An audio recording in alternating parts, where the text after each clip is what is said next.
दोस्तों Avengers end game के बाद भी कुछ ऐसे एवेंजर्स अभी भी बचे हैं जिनकी कुछ सोलो फिल्म आने वाली है, जिनमें से सबसे पहला नाम आता है ब्लैक विडो का, जिसकी प्रीक्वल मूवी आने वाली है। बहुत से लोग पहले कंफ्यूज हो रहे थे कि ब्लैक विडो एंड गेम के इवेंट्स के बाद जिंदा कैसे है। तो इस चीज की कंफ्यूजन बहुत पहले क्लियर हो गई है, लेकिन अभी भी बहुत से लोगों के माइंड में ये क्वेश्चन आता है कि क्या आयरन मैन 4 की पॉसिबिलिटी है, आयरन मैन वापस आ सकता है मार्वल सिनेमैटिक यूनिवर्स में। तो आज के इस वीडियो में हम लोग इसी का आंसर देंगे। कुछ ऐसे इवेंट्स की बात करेंगे जो कि एवेंजर्स एंड गेम के पहले हुए हों और उसमें आयरन मैन का रोल इतना ज्यादा इंपॉर्टेंट हो कि उससे एक मूवी बना जा सकती है। साथ ही में हम लोग इटर्नल से रिलेटेड एक इंपॉर्टेंट अपडेट की बात करेंगे और एक नए म्यूटेंट की मार्वल सिनेमैटिक यूनिवर्स में आने की। तो दोस्तों कंप्लीट वीडियो स्टार्ट करने से पहले आप लोग कर दीजिए वीडियो को लाइक और कमेंट कीजिए आयरन मैन 4। साथ ही साथ जो लोग मेरे चैनल पे नए आए हैं, हमारे चैनल को सब्सक्राइब करके हमारे कॉमिक बुक टॉक्स फैमिली का हिस्सा बन जाइए। तो दोस्तों जब मैंने कहा यहाँ पे कि एवेंजर्स एंड गेम के जो इवेंट्स हो रहे हैं, ओरिजिनल थैनोस की डेथ हो गई थी थॉर के थ्रू, उसके बाद बाकी एवेंजर्स अपनी लाइफ कैसे गुजारे। सबसे पहले अगर हम लोग बात करें आयरन मैन की, तो उसने बाकी आर्मर कैसे डिजाइन किया और लैब में कौन सा एक्सपेरिमेंट किए। और यहाँ पे जैसे प्रोफेसर हल्क एक डिलीटेड सीन में दिखाया गया था कि लोगों को बचा रहे हैं, और यहाँ पे कैप्टन अमेरिका लोगों की काउंसलिंग कर रहे थे। लेकिन क्या फिर टोनी स्टार्क और कैप्टन अमेरिका के बीच में बात हुई थी? कुछ ऐसे इवेंट्स हुए थे जब ओरिजिनल एवेंजर्स फिर से वापस आ गए। यहाँ पे मैं हॉकाई की बात नहीं कर रहा, क्योंकि हॉकाई के इवेंट्स तो हमें समझ में आता है कि जब उसकी फैमिली स्नैप का शिकार हो गई थी तो वो चला गया था एकदम अलग हटके। लेकिन अगर हम लोग बात करें टोनी स्टार्क की, तो उसने इस 5 ईयर्स गैप में पेपर पॉट से शादी की होगी, उसके बाद अपना एक अलग जगह घर लिया होगा और भी बहुत कुछ कर रहा होगा। आपको क्या लगता है, प्रोफेसर हल्क जो अपना टेक्नोलॉजी से नए हल्क बने, यानी कि जो स्मार्ट हल्क बने हैं, वो अकेले बन गए होंगे या उसने स्टार्क की मदद ली होगी? अगर ऐसा कुछ हुआ होगा तो इन दोनों के बीच में कुछ लैब में कुछ एक्सपेरिमेंट के सीन दिखाए गए होंगे।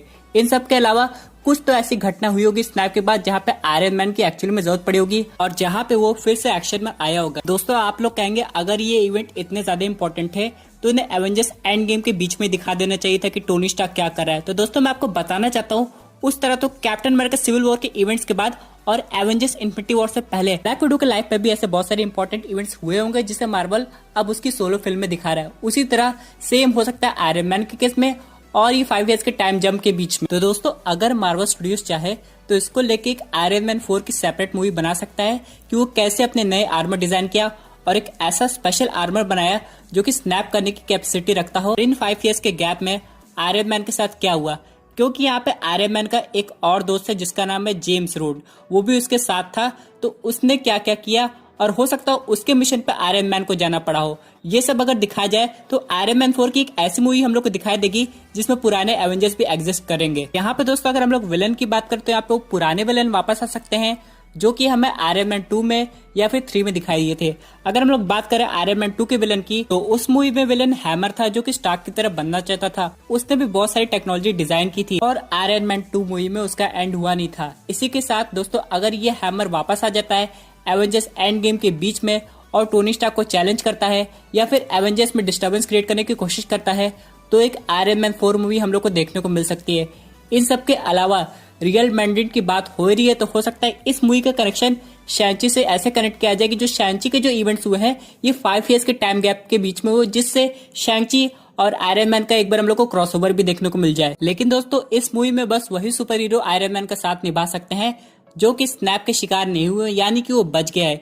इसमें से एक और कैरेक्टर आता है रॉकेट। वैसे तो हमने एवेंजर्स एंड गेम में ये देखा था कि थैनोस की डेथ के बाद रॉकेट रकून और नेबुला एक साथ काम कर रहे थे, वो ब्लैक विडो को रिपोर्टिंग भी करते थे। लेकिन एक बार तो ऐसा हुआ होगा कि नेबुला टोनी स्टार्क से मिलने आई हो और वहाँ पे रॉकेट रकून पे आए हो, तो दोनों लोग एक बार साइंस लैब में कोई एक्सपेरिमेंट जरूर किए होंगे या फिर किसी मिशन पे गए होंगे। और दोस्तों आप लोग को याद होगा रॉकेट और हल्क के बीच में कितना अच्छा कनेक्शन था। इसका मतलब यह है कि रॉकेट रकून कई बार अर्थ विजिट करने आया होगा जहाँ पे वो एवेंजर से जरूर मिला होगा।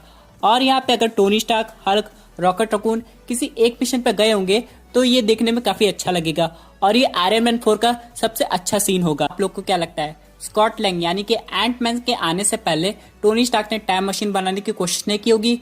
बिल्कुल की होगी, लेकिन उसको विश्वास नहीं हो रहा होगा कि ऐसा भी कुछ हो सकता है। उसको लग रहा होगा अगर वो टाइम मशीन बनाता है तो उसमें बहुत बड़ा रिस्क होगा। लेकिन जैसे ही स्कॉट लैंग वापस आ गया, टोनी स्टार्क को विश्वास हो गया कि एक ऐसा रूट भी बन सकता है जिससे लोग टाइम ट्रेवल करके वापस आ सकते हैं। इसका मतलब है जितने भी पुराने एक्सपेरिमेंट है वो भी इस मूवी में शामिल किए जा सकते हैं। इसके बाद हम लोग टोनी स्टार्क को फिर से लैब में कुछ नया बनाते हुए देख सकते हैं। इससे दोस्तों भले ये मूवी टोनी स्टार्क के बाद की नहीं होगी, लेकिन इससे हम लोग को टोनी स्टार्क की लाइफ की एक अच्छी खासी झलक देखने को मिल सकती है।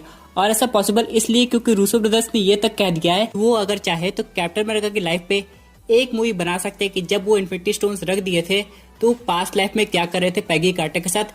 इन सब के अलावा जो इंसिडेंट हो रहे थे उन पे कैप्टन अमेरिका का क्या रिस्पॉन्स था। तो दोस्तों इसका मतलब ये है कि अगर कैप्टन अमेरिका की मूवी बन सकती है, ब्लैक विडो की प्रीक्वल मूवी बन सकती है, तो आयरन मैन 4 भी बन सकती है जिसमें टोनी स्टार्क का हम लोग को पास्ट दिखाया जाए। दोस्तों इसी के साथ बात करते हैं अपने अगले अपडेट की जो कि रिलेटेड है इटर्नल्स मूवी से। हम लोग को लग रहा था कि ये मूवी एक्सटेंड हो जाएगी, यानी दोस्तों फेब के अलावा ये आगे तक जा सकती है, लेकिन ऐसा कुछ होने वाला नहीं क्योंकि इनके एक एक्टर ने बहुत इंपॉर्टेंट चीज रिवील की है। उन्होंने ये कहा है कि इटर्नल्स मूवी फरवरी 2021 में ही आएगी और साथ ही में हम लोग को बहुत जल्दी इटर्नल्स का ट्रेलर देखने को मिलने वाला है।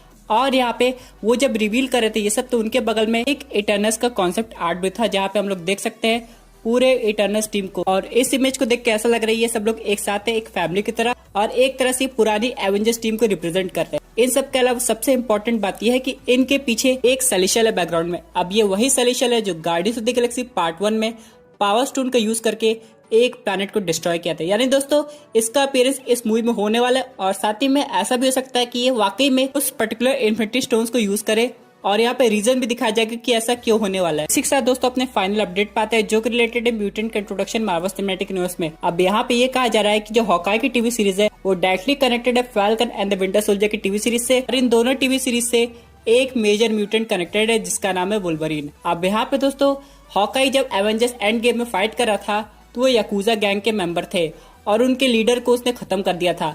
आप लोग को याद होगा एक्स-मैन वुल्वरीन में जो वुल्वरीन की पार्ट 2 मूवी आई थी ओरिजिन के बाद, तो उसमें वुल्वरीन के जो मेजर एनिमी थे वो भी याकूजा थे। बाद में जाकर वुल्वरीन ने उनको खत्म किया था। इसका मतलब ये दोस्तों कि एक कनेक्शन बैठाया जा रहा है। एवेंजर्स एंड गेम के इवेंट्स के टाइम वुल्वरीन और हॉकाई एक साथ याकूजा गैंग से फाइट कर रहे थे। इस पे बहुत से लोगों का ये क्वेश्चन आया कि अगर ऐसा पॉसिबल है तो हॉकाई के साथ वुल्वरीन क्यों नहीं आए एवेंजर्स के साथ टीम अप होकर टाइम ट्रैवल करने। तो ऐसा भी हो सकता है हॉकाई ने उससे कहा होगा कि तुम हमारे साथ चल सकते हो, लेकिन वुल्वरीन ने मना कर दिया होगा। दोस्तों इसका मतलब ये है कि एक तरह का क्लू है वुल्वरीन को पहले से मार्वल सिनेमैटिक यूनिवर्स में दिखाने का। थैनोस के पहले स्नैप के बाद पता नहीं ऐसा क्या हुआ होगा, म्यूटेंट्स बाहर आ गए होंगे और यहाँ पे एवेंजर्स और म्यूटेंट का एक बार इंटरेक्शन भी होगा, लेकिन उसको इतना डिटेल तरीके से दिखाई नहीं गया होगा। इन सब के अलावा ये जो याकूजा गैंग के मेंबर है ये falcon and the winter soldier में भी अपना अपीयरेंस देने वाला है। इसका मतलब ये है दोस्तों कि डिज्नी प्लस की कोई भी 2 टीवी सीरीज एक सिनेरियो को बनाएगी। यहाँ पे दोस्तों WandaVision टीवी सीरीज और लॉकी टीवी सीरीज एक साथ कनेक्टेड है doctor strange multiverse of madness से।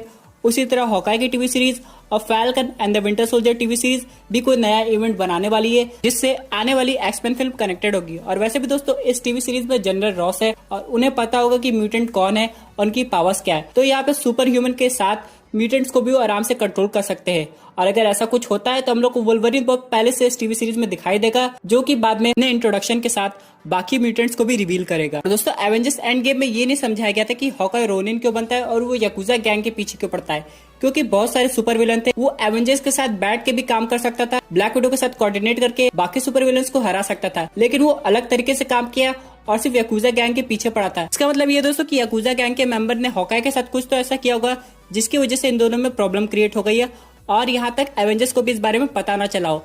तो ये सब चीज हो सकता है हॉकाई टीवी सीरीज में रिवील हो जाए और वो पास्ट के सिनेरियो बाकी के आने वाले फ्यूचर सिनेरियो से कनेक्ट हो जाए। और वैसे भी दोस्तों अगर म्यूटेंट्स की हाइप बढ़ानी है तो इन लोग को फेज 4 में इंट्रोड्यूस करना पड़ेगा, भले मूवी में ना सही, लेकिन मार्वल स्टूडियोज के पास अब टीवी सीरीज भी है जिसमें भी म्यूटेंट को अपना टाइम देकर बड़ी आसानी से इंट्रोड्यूस कर सकता है। क्योंकि दोस्तों टीवी सीरीज के कई एपिसोड आएंगे और इनमें इनकी ओरिजिनल स्टोरी काफी अच्छे से एक्सप्लेन की जाएगी। दोस्तों यहाँ पे फेमस म्यूटेंट को इंट्रोड्यूस करना जरूरी है क्योंकि ऑडियंस इनको जान पाए, क्योंकि ऑडियंस ने इन्हें पहले से ही एक्समैन की टाइमलाइन में देखा होगा। और इनमें सबसे पहला नाम आता है वुल्वरीन का, उसके बाद प्रोफेसर चार्ल्स ज़ेवियर का।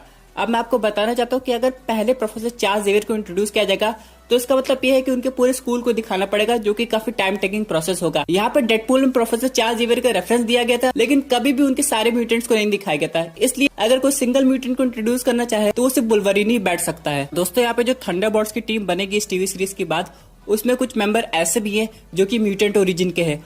तब यहाँ पे अगर कॉमिक एक्यूरेट टीम बनानी है तो हम लोग को म्यूटेंट को बहुत पहले से दिखाना पड़ेगा। और अगर हम लोग एक इंपॉर्टेंट म्यूटेंट की बात करें जो इस टीम का पार्ट होने वाला है तो वो है जगरनॉट। तो यहाँ पे अगर ऐसी कोई टीम बनती है तो हम लोग को वुल्वरीन और जगरनॉट के बीच में एक मैच भी दिखाई दे सकता है। दोस्तों ये थी एक अमेजिंग अपडेट जो कि रिलेटेड थी आयरन मैन 4 मूवी से, इटर्नल्स के पहले टीजर से और वुल्वरीन के इंट्रोडक्शन से। आई होप आपको ये वीडियो पसंद आई होगी। वैसे आपके क्या व्यूज है इस पर्टिकुलर टॉपिक पे? अपने व्यूज जरूर कमेंट कीजिएगा। और दोस्तों अगर आप ऐसे unique super hero content enjoy करना चाहते हैं तो हमारे चैनल को सब्सक्राइब करके हमारे सुपर हीरो फैमिली का हिस्सा बन जाइएगा। Thank you for watching.